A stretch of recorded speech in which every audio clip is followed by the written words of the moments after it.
په اسلام آباد کې د پلار په عمر سړي پسې یوه کم عمره جنۍ څنګه وتښتېدله. سلام او مینه قدرمنو دوستانو، پښتو پوسټ چینل کې درته هرکلی وایم. د تل په شان در سره یو دردونکی خبر شریکوم، ویډیو تر اخره وګورئ. دوستانو، تاسو ته چې په سکرین باندې کوم تصویر ښکاري، دا ځناورنما انسان چې دې وړې جنۍ سره ولاړ دی، دا یې خاوند دی.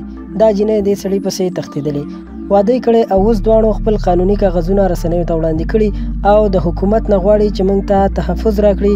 زموږ سر په خطر کې دی.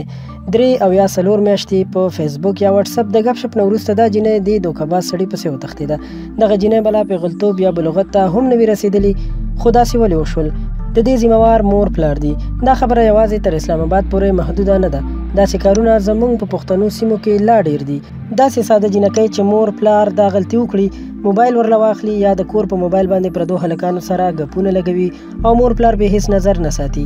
اخر دغسې کار وشي او جنۍ هلک پسې وتښتي. د کلو علاقو جنکۍ خو هسې هم ساده وي، اگر که هغوی تعلیم هم کړی وي، خو عموما ښځه ذات ډېر زر دوکه کېږي او دغسې کړنې سره مخ کېږي، ځکه چې دا ساده خلک جنکو ته دروغ ووایي، ځان ورته مالداره وښایي چې زه داسې یم، دومره پیسې دي را سره، زندګي به دې جوړه شي، داسې ژوند به کوو هغسې ژوند به کوو. بس غریبې او ساده جنکۍ که ډېرې هم تعلیم یافته وي دوکه شي او دغسې خوارپړکو سره خپل ژوند برباد کړي او خپل مور پلار وشرموي. حکومت باید د داسې خلکو لپاره د سزا سخت اعلان وکړي او دا ثابته هم کړي او سزا ورته هم ورکړي او ورسره په سکولونو او مکتبونو کې هم دا پابندي ولګوي چې که هر قسم موبایل شاګردانو یعنې زده کوونکو سره ولیدل شو او ګیر شو، د سکول پرنسپل او استادانو خلاف به سخته کاروایی کیږي.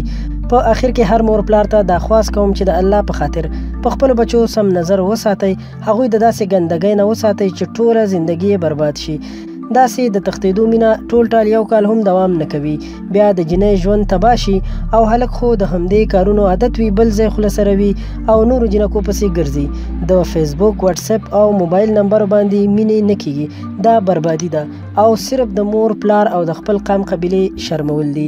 په دې هیله دوستانو چې ویډیو به مو خوښه شوې وي او تاسو به د ویډیو په مقصد باندې رسیدلی یاستئ، نو مهرباني وکړئ ضروري در سره لایک کړئ، زموږ د چینل نه هم خپلو ملګرو سره شریک کړئ چې دا پیغام تر هر چا ورسیږي. که چینل مو نه وي سبسکرایب کړئ، مهرباني وکړئ زموږ چینل پښتو پوسټ همدا اوس سبسکرایب کړئ. ډیره مننه.